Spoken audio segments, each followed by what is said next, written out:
Dyma Rysait ond llyfr newydd i bwyd Cymru yn ei dymor. Rysait am Tatws Caws Pôb. Mae'n rysait hollol syml. Felly beth sy'n eisiau chi 2 daten, daten ar gyfer pobi'n amlwg. Wi wedi coginio rhain yn barod wrth just i rwbio'n gyda chydig bach o olew blodyn aur, chydig bach o halen môn drosto nhw, a wedyn ni rhoi nhw'n y popdi am ryw 3/4 awr i awr, dibynnu ar eu maint nhw. A wedyn, unwaith maen nhw wedi coginio trwyddo, mae eisiau torri nhw yn eu hanner. Mae'r rhain dal yn boeth. Ac wedyn ni, mae angen torri o gwmpas y daten, gadael rhyw 1 centimetr ar ôl o'r daten i greu rhyw fath o border. Fi'n mynd i fynd â llien fan hyn, achos mae'r rhain mor boeth. Tynnu'r daten allan.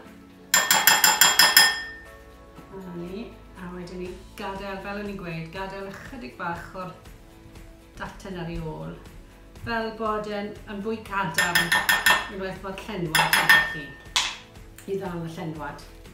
Right, felly rhoi'r rhaina nôl yn y tin fel na. Rewn ni'r tatws na'n llwchol am eiliad. A wedyn ni ewn ni at y llenwad. Felly, cynhwysion hollol syml, a cynhwysion fydd gyda chi yn y pantry neu'r oergell, 1 wy, jyst chwilio hwnna, defo.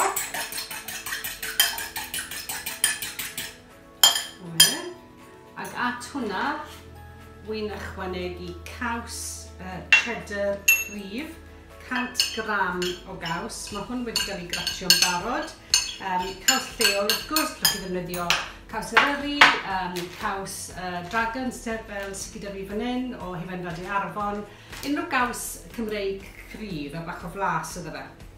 A wedyn ni, chydig bach o winwns. Mae dy fi rhyw 2 fwrdd o winwns wedi gratio. Nawr, gallech chi ddefnyddio spring onions neu sheepbones fel ni'n galw nhw yn y de.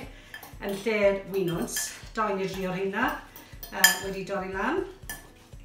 Ac at hwnna, chydig bach o spice nawr, rhywbeth bach o, gyda bach o gic iddo fe.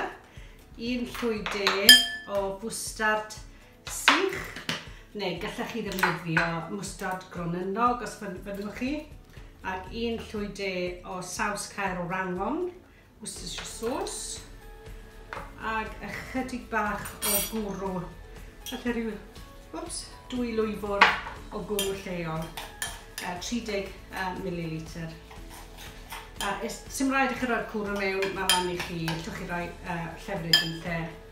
Wedyn ni, chydig bach o bupur. Dwi ddim yn ychwanegu halen, gallech chi roi halen os chi am, ond mae'n ddigon o halen yn y caws yn meddwl o fod yn gallu bod yn hallt. Nawr, just mater o wedyn ni, cymysgu'r ddau dy gilydd. Fi just yn meddalu y tatws chydig bach. Mewn ar hynna.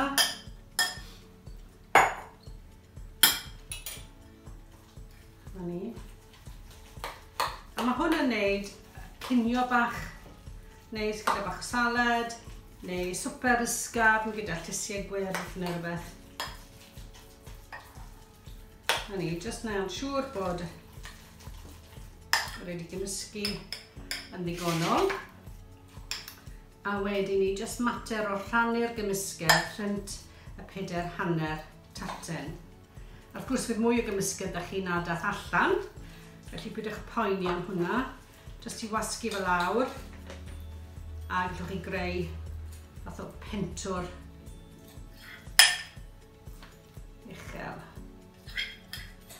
Reit, mae'r ein yn mynd nôl un ar y popdi am ryw 10 munud, neu allwch chi roi nhw o dan y grill am ryw 5 i 10 munud. Ar ôl sy'n angen yw bod y daten yn amlwg wedi goginio drwyddi a'r gymysgedd yn brownio. Felly na roi'r hynna mewn yr eiliad. Mae gen i rhai sydd wedi goginio yn hynt. Gobeithio.